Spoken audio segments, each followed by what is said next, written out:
Et c'est reparti pour une nouvelle saison, plus courte en termes de nombre d'épisodes, puisque voilà, il va y en avoir que 7 et ça va y en avoir que 6 pour la prochaine saison, donc ça va être déjà plus court par la suite. Et aussi, je me rends compte en voyant un petit peu ça à l'avance qu'il va y avoir beaucoup d'épisodes qui seront très longs par la suite, quoi.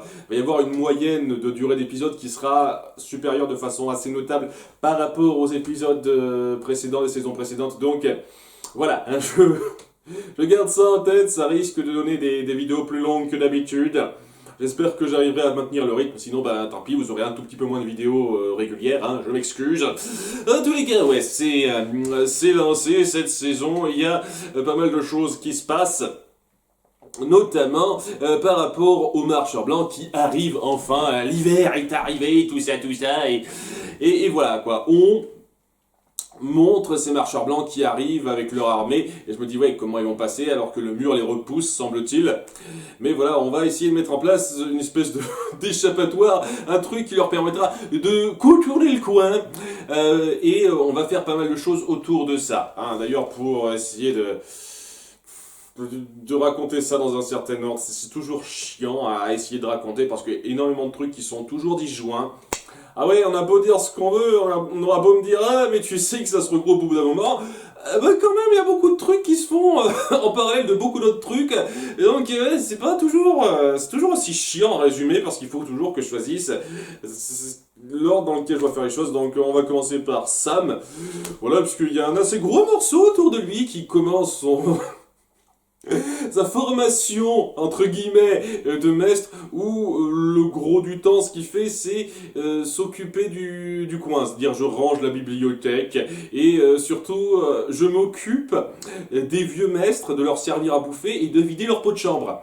Et il y a une espèce de montage super rapide, et un peu dégueulasse autour de ça, où le pot de chambre et les écuelles des maîtres est très similaire, et apparemment ils ont tous la chiasse et personne ne chie dur un tout petit peu. Excusez-moi d'être direct comme ça, mais c'est l'épisode qui insiste là-dessus, hein, excusez-moi.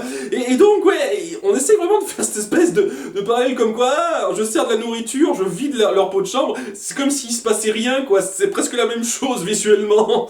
Et voilà, c'est histoire de nous dégoûter un petit peu, et ouais... C'est histoire de dire qu'il fait un boulot de merde, si vous me permettez le jeu de mots, clairement pas voulu particulièrement, Sam, donc, ouais, je pense qu'il y avait moyen de raccourcir ce là pour ce que ça apportait personnellement, mais bon... Enfin bon quoi, ce qui l'intéresse plus, Sam, donc c'est d'en savoir plus dans les livres concernant les marcheurs blancs pour pouvoir aider Jon Snow, hein, parce que oui, il est pas là pour faire figuration, c'est un petit peu important que ça se fasse vite, hein. Les marcheurs blancs ils arrivent, l'hiver est là, oui, parce qu'on n'arrête pas de dire ouais, l'hiver est là maintenant, et je vois quasiment aucune différence. Ah, j'imagine que l'hiver vient du nord et pour l'instant ça se ressent pas tout de suite à Westeros. Mais et quand le nuage de neige arrivera, ce sera l'hiver vraiment. Parce que vraiment, je vois pas d'énormes différences par rapport au temps de chiottes qu'il y avait durant le non-hiver. Mais bon, c'est un petit peu bizarre. Bon, moi, je vous cache pas, j'ai du mal à saisir la logique de la chose. Qu'est-ce que ça veut dire l'hiver? Peut-être que ça sera clair par la suite, mais sur le coup... Enfin bon, l'hiver est là et donc les marcheurs blancs sont en train de marcher. Et Sam tient à consulter les livres importants qui sont dans un coin secret fermé à clé que possède donc l'archimestre. L'archimestre avec qui il a une petite conversation alors qu'il pèse les organes d'un mec mort pour recenser je sais pas trop quoi, mais bon voilà, c'est le truc. Et l'archimestre lui dit qu'il a l'air de croire à son histoire, même si bon, on est assez sceptique par rapport à cette histoire de marcheur blanc dans le coin, mais que on a toujours survécu jusqu'à présent, hein. Il y a 1000 ans, on a survécu à chaque fois qu'il y a eu des grandes tragédies, des trucs qui ont menacé le monde, on a toujours survécu, nous les maîtres, pour raconter l'histoire du pays, tout ça, tout ça. Le mur tiendra, va te faire foutre si tu veux accélérer les choses, voilà. C'est très sympa, hein. Donc il essaie de montrer que le personnage le comprend mais reste pragmatique et veut pas faut pas faire accélérer les choses. Et Sam se dit merde quoi, il veut pas, je vais me forcer un petit peu et donc clac, je pique sa clé, je vais voir dans la bibliothèque privée et je vais lire certains bouquins pour savoir quoi faire. Et le bouquin en question, donc il les ramène chez lui. Apparemment ils ne seront pas remarqués puisque le lendemain on le verra continuer sa ronde comme si de rien n'était, donc il les aura rendus sans s'être fait repérer. Apparemment.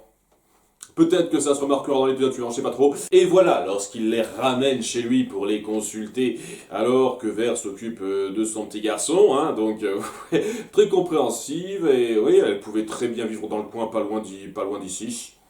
Donc, à nouveau, hein, le délire comme quoi, elle pouvait pas rester à la grande citadelle, c'était un peu n'importe quoi. Je vois pas pourquoi vous avez mis ça sur le tapis dans la saison précédente, mais bon.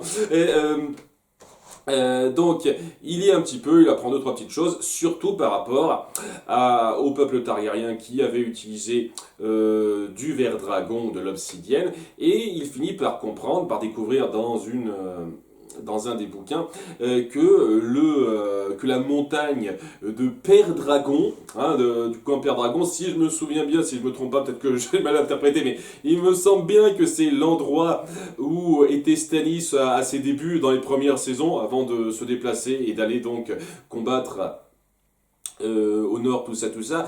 Donc à Père Dragon, il y a une vraie mine de ver dragon, d'obsidienne. Parce qu'il y a énormément de trucs. C'est dragon ce truc en fait. Hein. C'est à fond autour du dragon ça. Et ouais, il se dit que ce serait un bon moyen d'avoir de quoi se battre contre le marcheur blanc. Voilà, et là, il va y avoir cette obsidienne là pour pouvoir les combattre, parce que oui, on est un petit peu en manque, il va y avoir besoin de ça. Ça a été perdu lors du combat de la saison 5, j'en ai pas parlé, mais voilà. Il va y avoir besoin de ça. Et donc, il envoie un message à Jon Snow pour être au courant, pour savoir par rapport à ça. Seulement, Père Dragon est au centre de beaucoup de trucs. Puisque, en plus de ça, on apprendra que Daenerys compte d'abord accoster à Père Dragon, parce que ça représente un petit peu l'endroit que possédaient les siens avant, même si Stannis l'a occupé après, et donc ouais, c'est un peu par là qu'elle va accoster Westeros, et c'est un peu ce qu'on verra à la fin. Avant d'en parler rapidement, sachant qu'il n'y a pas grand chose à en dire, il y aura une petite suite à l'arc de Sam, où lorsqu'il reprendra les écuelles de repas des prisonniers du coin, je sais pas trop exactement ce que c'est, il sera un peu interrompu par une main atteinte de léprose et qui demande si Daenerys est arrivée au continent. Et donc c'est clairement Jorah qui est enfermé là. Et je me pose des tas de questions tout de suite. Qu'est-ce qu'il fout là? Est-ce que genre il s'est rendu ici pour faire une sorte de test? Genre les maîtres seraient d'accord pour tester différents remèdes potentiels sur lui qui lui permettraient peut-être de ne plus être atteint de ça, d'être guéri de ça. Alors que je rappelle quand même que Shireen a été guérie de ça. Mais apparemment, quand elle a été guérie de ça, Shireen, on n'a pas vraiment fait passer le mot, quoi. La technique n'a pas vraiment été particulièrement dite. Je sais pas trop, qu'est-ce qu'il fiche là, le principe? C'est quoi en fait? Ou alors il est guéri, mais il y a un temps de convalescence, je sais pas. Je vous cache pas, j'ai un peu de mal, mais ouais, c'est clairement Jorah, la façon dont c'est montré, c'est clairement Jorah. Donc, voilà, je pose pas mal de questions sur comment il est tombé là, quoi, je me cache pas. J'espère qu'on aura quelques réponses à ça. En tout cas, ouais, on va avoir un petit moment, ce sera l'instant de fin de l'épisode sur Daenerys qui arrivera à Père Dragon. Hein. C'est très solennel, elle ouvre les portes, elle dit « Waouh, je découvre ce coin, où avait vécu les miens avant, je vois cette espèce de grande table de guerre avec ses ornements en dragon, parce que dragon Et je dis « Alors, on commence !» Faut qu'on se prépare maintenant au combat qui arrive à Westeros, maintenant que je suis arrivé. C'est histoire de bien appuyer le côté symbolique. Elle est enfin là. Au bout de 6 saisons. Ça a pris le temps, mais elle est là. Ouh. Ok, donc ça c'est le truc, c'est pas mal, on se remet sur Père Dragon, donc qu'on avait plus vu depuis la fin de la saison 3 il me semble, hein, donc ça commence à dater un petit peu, c'est cool. Ça fait plaisir. Et ouais, c'était pas mal ça, hein, c'était vraiment pas mal. Donc on va se centrer maintenant sur les conflits en tout genre qui se mettent en place. Donc allez, on poursuit avec Arya.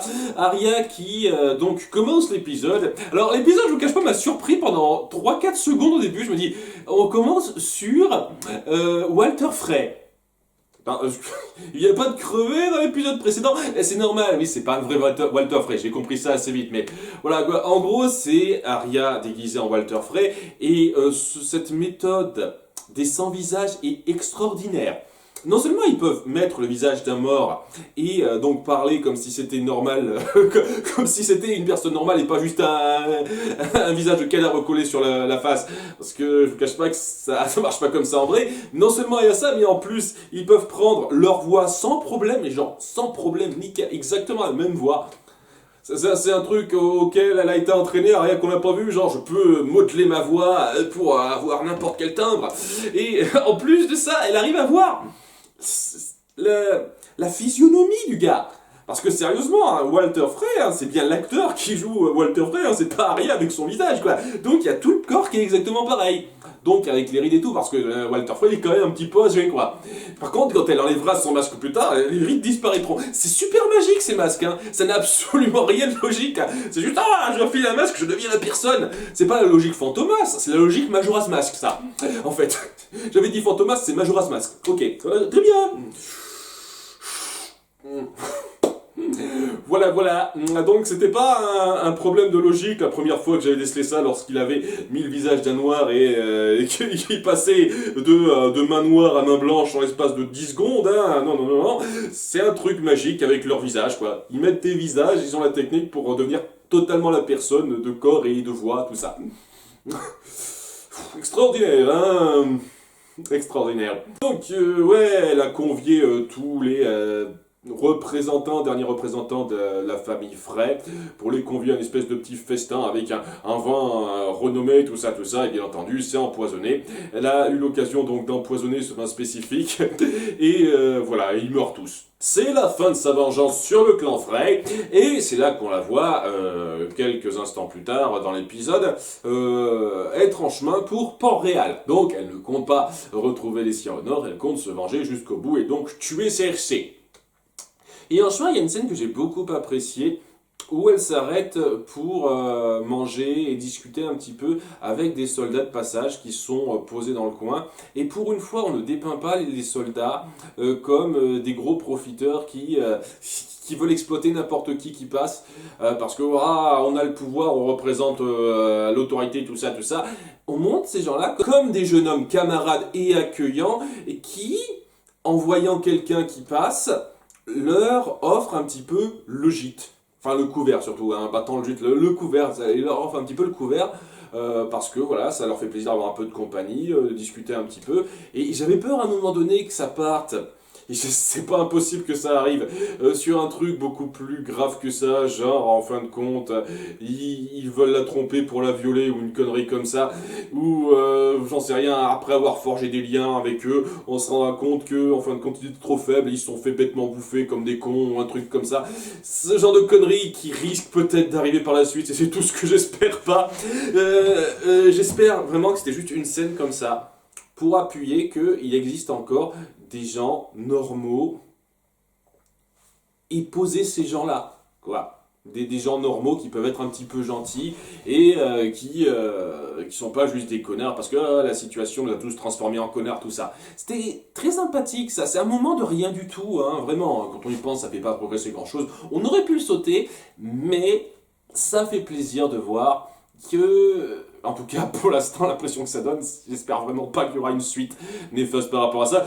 Ça fait plaisir de voir que on peut avoir encore ce genre de petits moments de personnages simples et positifs, rapides dans votre histoire. Montrer qu'il y a un peuple qui est pas forcément déplorable derrière tout. Et ça fait plaisir, ça. Je vous cache pas que ça fait plaisir.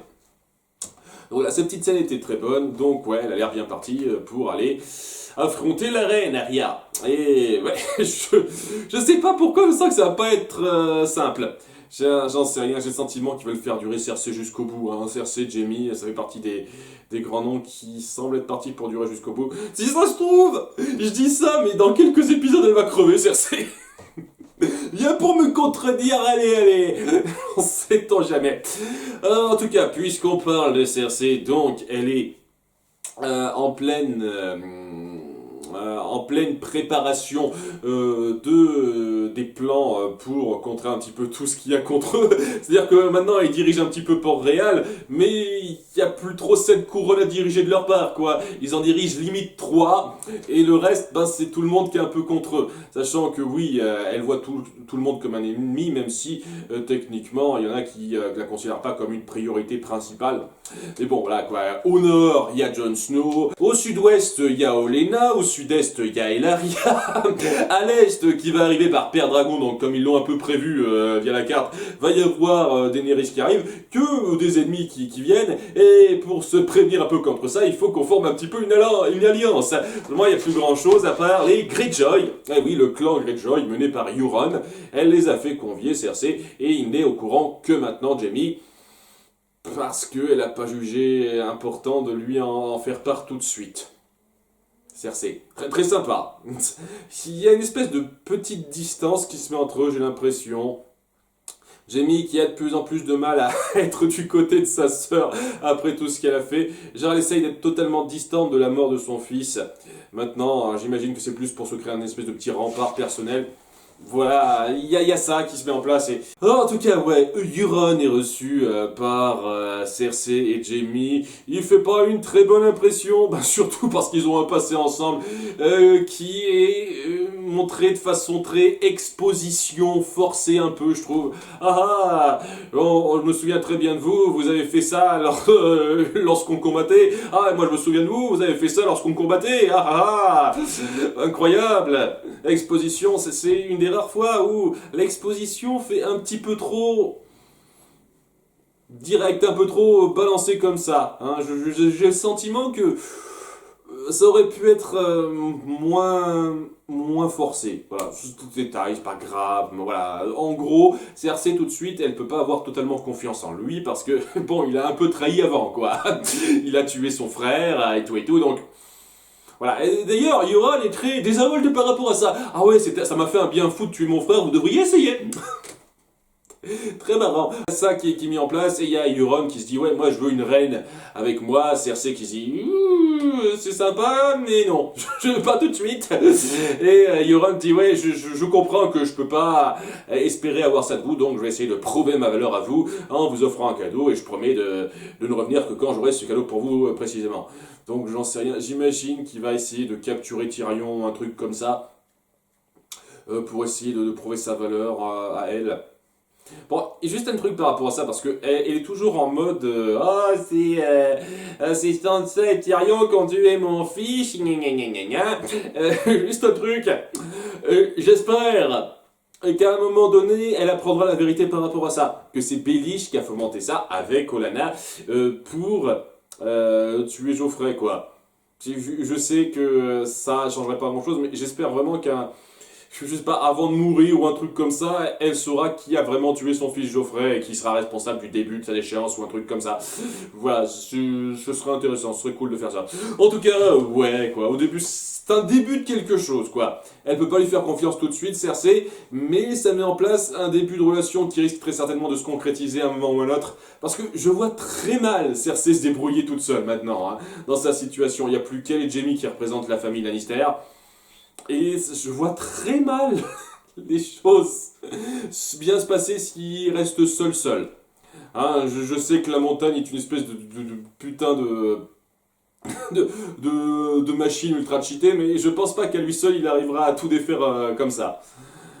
Et à nouveau, ouais, j'espère une fois de plus que Qyburn en donnera un petit peu de logique à ses motivations plutôt que je suis Cersei parce que voilà. On voit un petit peu Sandor qui a donc décidé de suivre la fraternité et qui décide de s'arrêter à un petit chaume dans le coin et qui rappelle quelque chose à Sandor pour donc tenir un petit peu le temps enneigé qu'il y a. Et ouais, donc cette massure, c'est alors de façon très évidente, c'est bien décrit quoi. C'est sans ambiguïté celle où Sandor a volé son argent à un père et sa fille. Hein, donc on l'avait vu dans un épisode. Et apparemment maintenant il éprouve des regrets en voyant leurs cadavres alors qu'ils crevaient de faim et ils n'avaient plus de quoi subvenir à leurs besoins. Ils se sont apparemment tués. Enfin, le père a tué sa fille et s'est tué après pour ne pas mourir dans d'atroces souffrances à cause de la faim. Waouh. Et apparemment, Sandor a des regrets par rapport à ça, et un peu pour se pardonner, il décide de les enterrer. Et un peu partagé, parce que dans un sens, j'apprécie vraiment que vous ayez rebondi là-dessus. Je n'ai pas du tout aimé cette scène dans la saison 4, donc ça change pas, hein. C'est pas parce qu'on rebondit un peu mieux là-dessus que j'apprécie cette scène, mais que vous rebondissiez là-dessus, ça fait plaisir de voir que c'est pas oublié, quoi. On n'a pas oublié cette scène et qu'on essaie un petit peu d'appuyer la petite évolution psychologique de Sandor, qui apparemment, après ce qu'il a vécu, après avoir frôlé la mort, a gagné un peu plus en compréhension des autres, en altruisme un petit peu, semble-t-il, en empathie. Voilà, en empathie, c'est le mot que je cherchais. Donc, apparemment, il a un peu plus gagné à ça. Après, ouais, ça fait un peu gros. Comme par hasard, il tombe sur la massure sur laquelle il était tombé avant, comme par hasard. Et le fait qu'on le fasse aller jusqu'à dire une prière et tout à la fin, genre vous méritiez pas ça, tout ça, je veux dire ouais, c'est peut-être un peu trop rentre dedans aussi. Ça aurait mérité d'être un peu moins direct, un peu moins je regrette tellement ça, il méritait pas de mourir, tout ça, tout ça. Ça aurait mérité d'en faire un petit peu moins des caisses. Ça aurait rendu le drame un peu plus fort pour moi que de l'appuyer à ce point. Parce que vraiment, on l'appuie ce drame-là. Bon, sinon, à part ça, quoi, il a toujours quelques petits doutes sur Beric. Et pourquoi c'est lui qui arrête pas d'être ressuscité, alors que bon, pour lui, il y a des tonnes d'hommes qui sont plus méritants. Beric lui-même le sait pas trop. Et on va pas davantage appuyer ça. Alors, j'ose espérer, je sens de plus en plus qu'on va pas donner de logique précise à ce que veut exactement se mettre dans la lumière, d'où il vient précisément tout ça. J'ai le sentiment qu'on peut s'asseoir dessus, mais au moins j'espère qu'on donnera une espèce de payoff. Hein, de justification à pourquoi il est resté vivant tout ce temps. Peut-être parce qu'il n'y avait que lui d'une certaine façon qui pouvait accomplir telle ou telle chose à un moment donné contre les marcheurs blancs. C'est pas impossible. Peut-être que c'est ça. Tout ce que j'espère. Voilà, sinon, il y a un moment que j'ai trouvé très bizarre.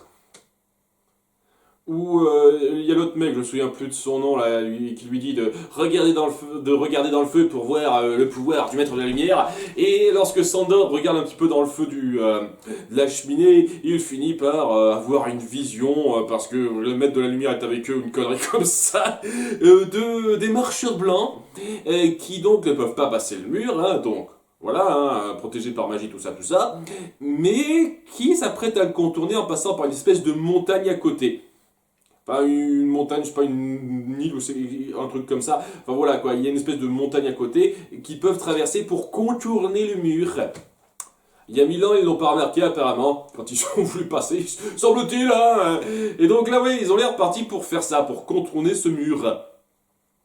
Et donc ce sera un petit peu la merde. Seulement, il y a un truc par rapport à ça qui est intéressant. Si vous savez à peu près vers où ils vont passer, vous pouvez les prendre pile poil à ce moment-là, à ce passage-là, au moment où ils sont plus confinés et pas aussi nombreux à passer avec le mur de votre côté, donc ils ne pourront pas s'approcher trop près du mur, etc. Pour les avoir et les battre. Ce serait plutôt intelligent comme tactique. Et je pose la question, comment se fait-il qu'ils essayent de prévenir personne? Ils n'ont pas d'oiseaux avec eux, ils n'ont rien pour ça. J'en sais rien. Ou alors peut-être que ce sera mis en avant, peut-être que la fraternité essaye de se rendre auprès de Jon Snow pour l'aider. Je ne sais pas trop, sait-on jamais. Ce serait cool que ce soit le cas, mais bon, on verra. C'était pas mal, hein, vraiment, pour appuyer le personnage. Je veux dire, c'était un peu... un peu trop rentre dedans sur deux trois points, ça aurait pu être un peu moins appuyé de façon forcée comme ça, mais c'était quand même bien. J'ai apprécié ce moment autour de Sandor et de ses regrets et son questionnement sur le maître de la lumière. Il nous reste donc plus qu'à voir ce qui se passe à Winterfell. Avant ça, il reste un petit truc à dire sur le mur où on voit Bran qui passe. Voilà, il passe la grande porte, accueilli par Ed et les derniers représentants de la garde, qui apparemment sont pas très utiles puisque bon, ils vont contourner le mur les autres.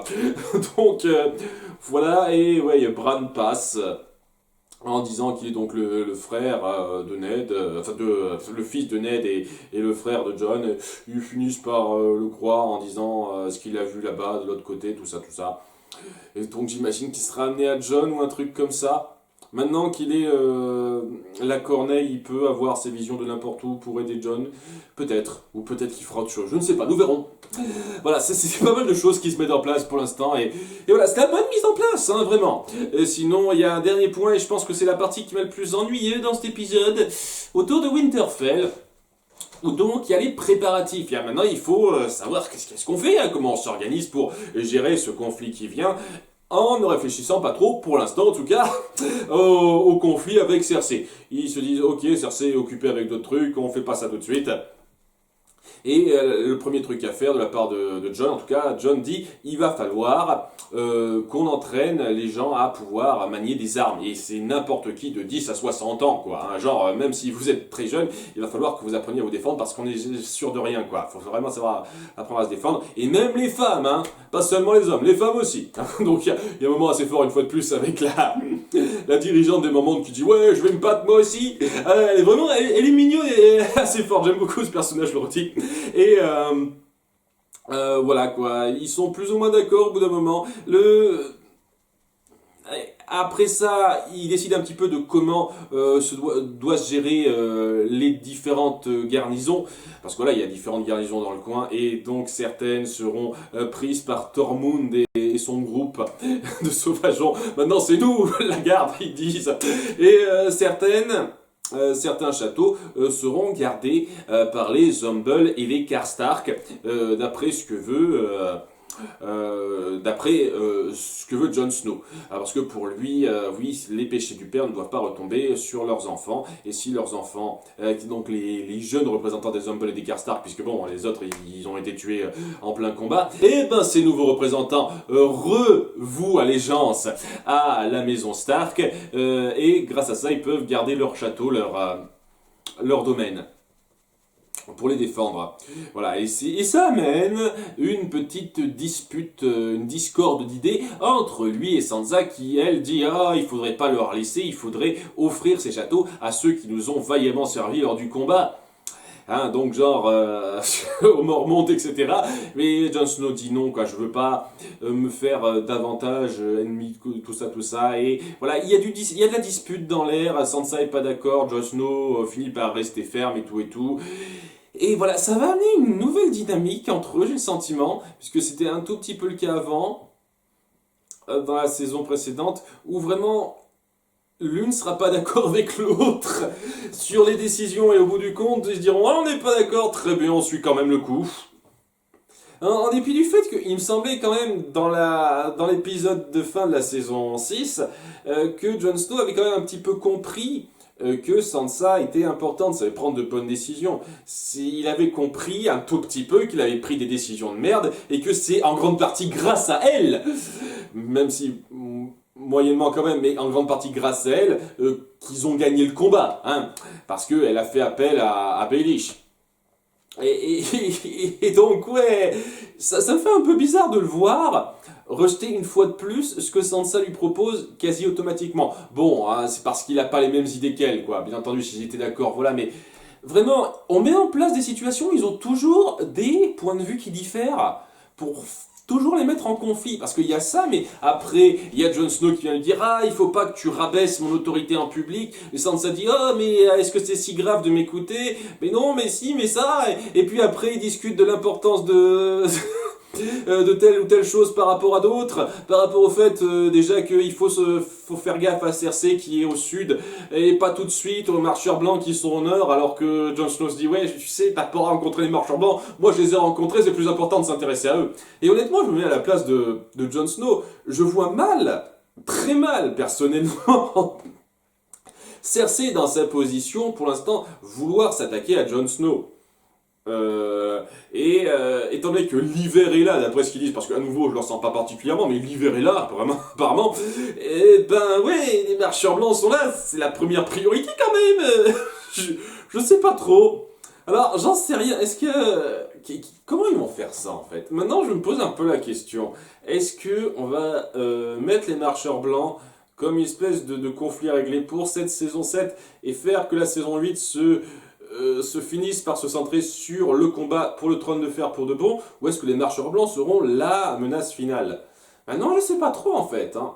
J'hésite beaucoup, hein, parce qu'il y a ça qui est mis en place avec Daenerys qui arrive, tout ça, mais qu'est-ce qui va se faire en premier? La résolution du conflit global pour le trône de fer au centre, ou le conflit contre les marcheurs blancs?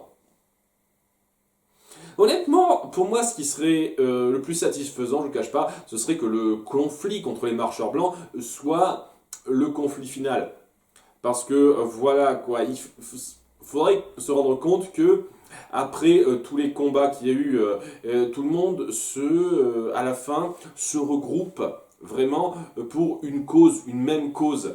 Et je pense qu'il n'y aurait rien de plus fort pour moi que de sceller la victoire de quelqu'un et donc le fait que tout le monde accepte un petit peu son pouvoir parmi ceux qui restent et qu'un grand combat en commun contre un ennemi commun, les marcheurs blancs.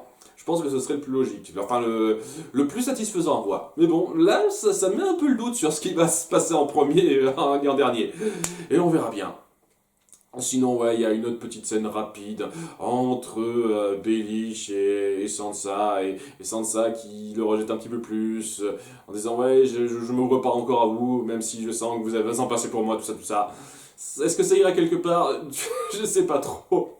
Les conflits sont bien mis en place, les alliances, les différents camps sont bien mis en place, ce que veut faire Arya, c'est bien mis en place, c'est de la bonne mise en place. C'est pas extraordinaire, mais c'est de la mise en place bien faite. Vraiment, c'est un épisode que j'ai apprécié, sincèrement. A bientôt pour l'épisode 2, bye.